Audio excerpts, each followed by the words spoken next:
Welcome to the channel, friends. So today's project will be a quick overview of how I clean the ATVs. So we did some trail riding the other day and we got pretty muddy, and there was a lot of ice. So there wasn't too much mud on the machines, but the machines got really dirty and you still have your normal sand and dirt combination on there. And I'm just going to go over really quick with how I clean my ATVs for a full detailing. Normally, throughout the year, or throughout the season, I do not clean the ATVs with soap. I just do that probably like once a year because it's just too much work to do every couple of weeks. So I end up cleaning it with hot water through my pressure washer for just a kind of a proper rinse throughout the year. This right here is the pressure washer I use. It has a 13 horse Honda motor. It's a Simpson, and it has the cat pump which can handle hot water coming out of your water heater, and that's how I have it set up right here. I have it pumping in hot water, and I clean my machines with hot water normally. I find that the hot water actually cleans really well without using soap. So you don't have to go the full 9 yards. You can just use hot water through your pressure washer if it can handle it. Your pump has to be able to handle hot water through the seals without failure. So I specifically bought this pressure washer because of that feature, being able to handle up to 140 degrees of hot water. So with that being said, I already went ahead and rinsed off all the heavy stuff off the ATVs. So I do that off to the corner here, so it's not making a mess of my driveway. And then once I get it clean, I'll do a full detail cleaning here on the pavement closer to the garage. That way I have access to all my equipment. So they look pretty clean now with the hot water. You know, it's a sufficient clean for just normal maintenance. You get all the heavy shit off of there, and you get rid of all the sand and muck up in the bearings and the hub, and you know, all the different components of the machine. And it just looks cleaner, and it's easier to ride a machine that's not filthy dirty all the time. So let me show you what I have going on for cleaning agents. This is my normal 2-bucket system that I use on the car and trucks, but this is what I'm using. The same stuff I use on my truck and Corvette. It's the Mr. Pink from Chemical Guys. I plan on using that through a foam cannon attached to my pressure washer, and I'm just going to scrub the plastics with a microfiber mitt, as well as scrub some of the components with a brush. Then once I have it clean and dry, I will go ahead and apply either some Honda polish, which is a great detail spray, or some SC1, which is also another great detail spray. I like both of these. So I'm going to go ahead and quickly do a foam of the ATVs and then just kind of wash them from the top to bottom. And then once they're foamed up, I'll go ahead and rinse them off. And then I'll dry them off with some heated air through my Master Blaster, which I use for the Corvette. It comes really handy, especially when you want to get the machine dry, all your panels dry, ready to kind of detail spray them. So now the next step is going to be just to fill up the foam cannon with soap and go ahead and apply the soap to the ATVs, and then I'll show you guys what that looks like. Also, another tip I do is there's a lot of storage on these Polaris ATVs in the front and the rear. So I want to do a full cleaning, so that means I have to empty everything out and clean those storage bins, because they just get full of mud, full of water, and they just you don't want them to stay dirty, and you want to do a proper cleaning like I am right now. So I'm doing the full detail, which means I have to go the whole 9 yards this time around. So here are the storage bins for the front. I took everything out of them and I put them on the ground, that way I can pressure wash them. And I'll also go ahead and pressure wash the whole interior of where the storage compartment sits. So another trick I use to make the whole process efficient is that I have 2 milk crates, one for each ATV. So when I unload the storage bins, I go ahead and empty out each ATV in their own respective bin. That way I can put the stuff aside and let it dry out, because it always gets wet. No matter what you do, those things aren't watertight. So if you end up doing any serious trail riding with any mud or water involved, you will get water inside those storage compartments, and you're going to have to unload everything every single time you clean your ATV. So I got sick and tired of laying everything out on the ground, and then I came up with this idea, just filling up the milk crates and then putting it aside, letting the stuff air dry because the milk crate is all perforated, as you can see. The stuff will dry out over a couple days, and then when I go ahead, I'm ready to ride the ATVs again. I put everything back into each ATV like the way it was, and then I can go my merry way. So that's just kind of a tip that I learned, you know, having these machines and using them, and just there's so much involved when it comes to cleaning that you want to kind of streamline the process the best you can. That way, you know, you can have time to do other things. So let's get started with the cleaning process and start the foaming.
All right, so as you can tell here, everything is freezing as I'm cleaning the ATV because it's like 29 degrees out. So the heated hot water really helps with cleaning an ATV in really cold weather, because it still will get the ATV clean and rinse it off after you've done your soaping. And as you can see, the machine is like basically showroom clean once again. So what I'll do next is actually pull the ATV into the garage and let it kind of dry off. Once I'm done with the other ATV, I will go ahead and pull out my Master Blaster, which is heated hot air blower, which is made specifically for cars. It's an 8 horsepower blower, and it will blow hot air on the panels of the vehicle, or the ATV in this case, and it will dry it out. So it will get it completely dry to the point where then I can apply the detail spray to rejuvenate all the plastics. But right now I'm contending with 29-degree temperature, and as I'm washing the ATV and soaping it up, everything is freezing, so I have to chase it with that hot bucket of water with my brush and mitt. So it basically thaws out everything as I'm cleaning the ATV. So that works well for a cold weather situation where you have to stay warm and you still have to get the machine clean. That works out. As you can see, it's still, you know, it melts everything off once you get done. So I'm really happy with the way it looks. Like I said, I don't do this all the time because it is very time consuming, and the winter time is probably the best bet because that's when it stays the cleanest.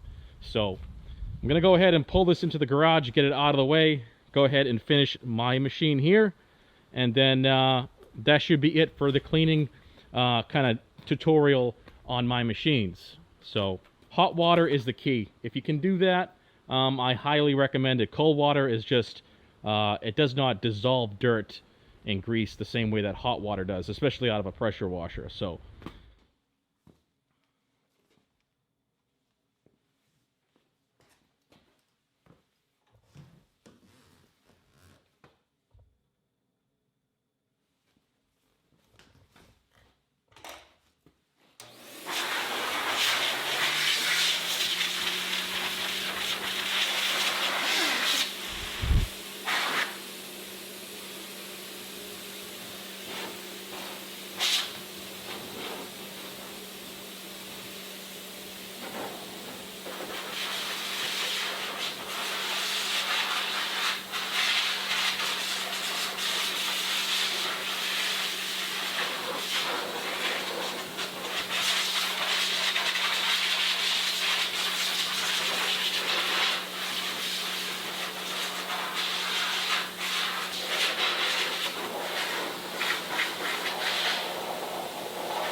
Alright, so I'm back here the next day, and as you can see, the machines are looking really good now. I went ahead and did a full detailing on them, sprayed them down with the SC1, which is an excellent product.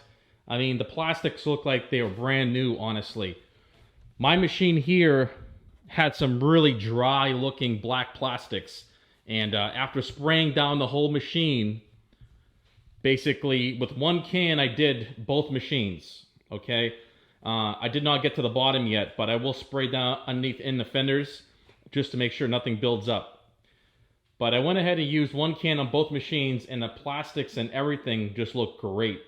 I sprayed it on there, let it sit for like a half an hour, and then I wiped down all the excess off the bodywork.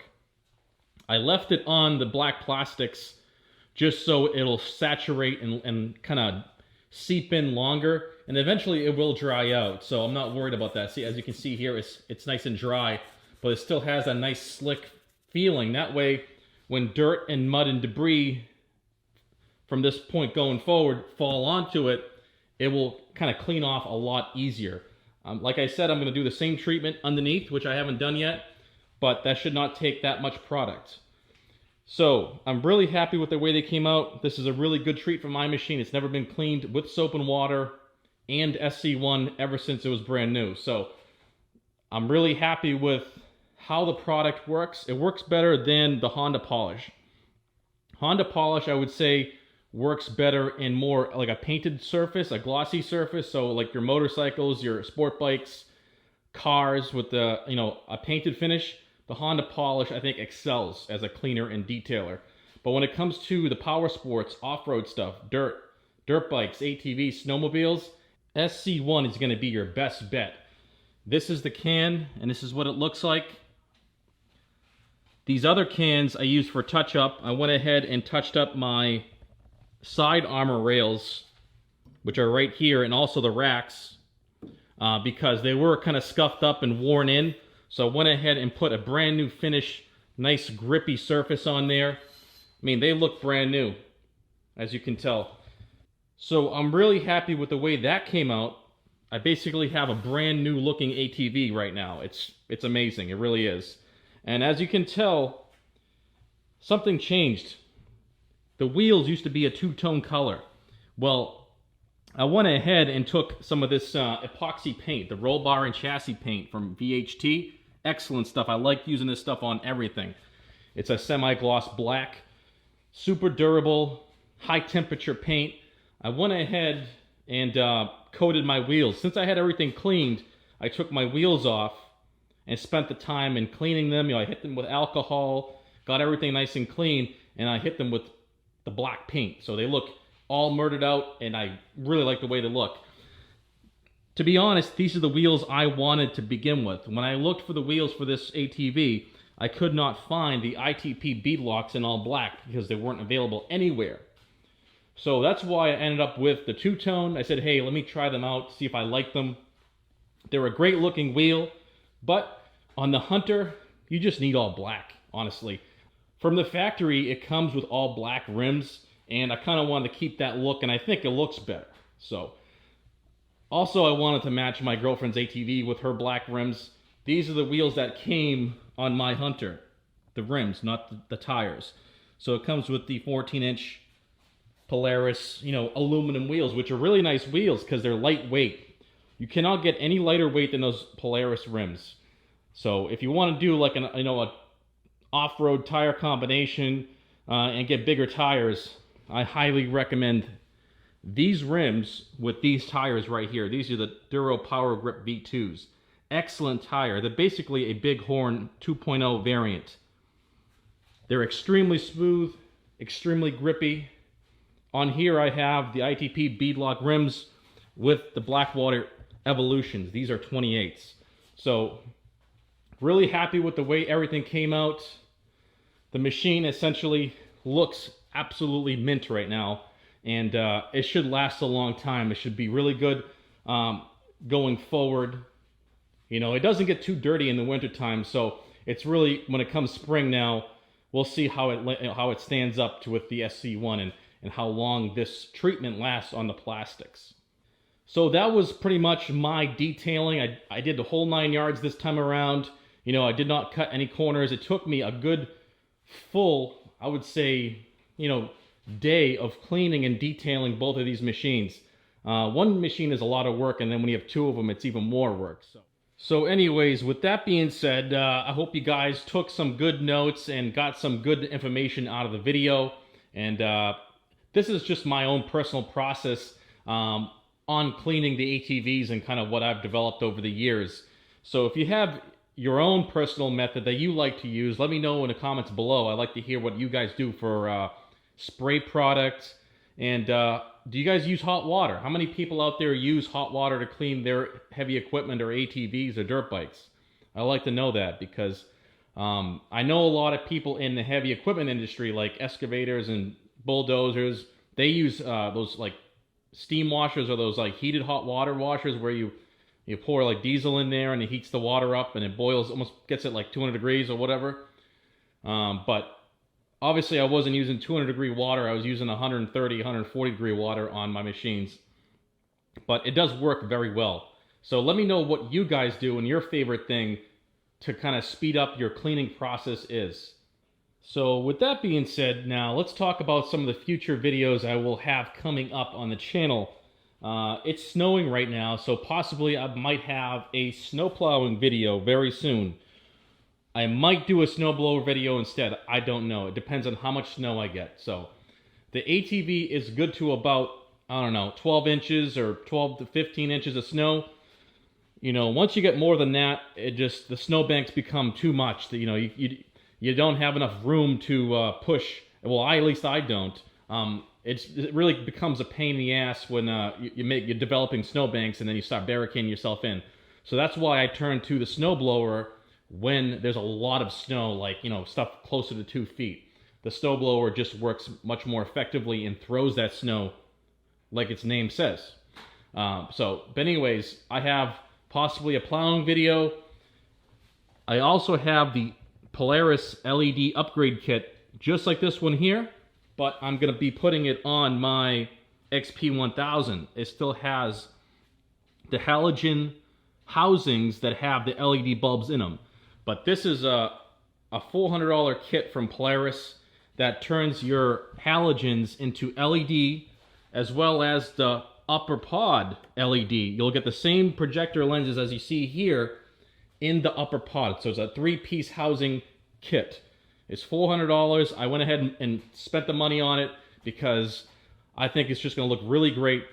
I did want to go ahead and buy a light bar, but I'm going to put that off until I see how that 3-piece LED housing performs from Polaris. So I just like more minimalistic kind of things on my ATV. I don't want a lot of crap hanging off of it.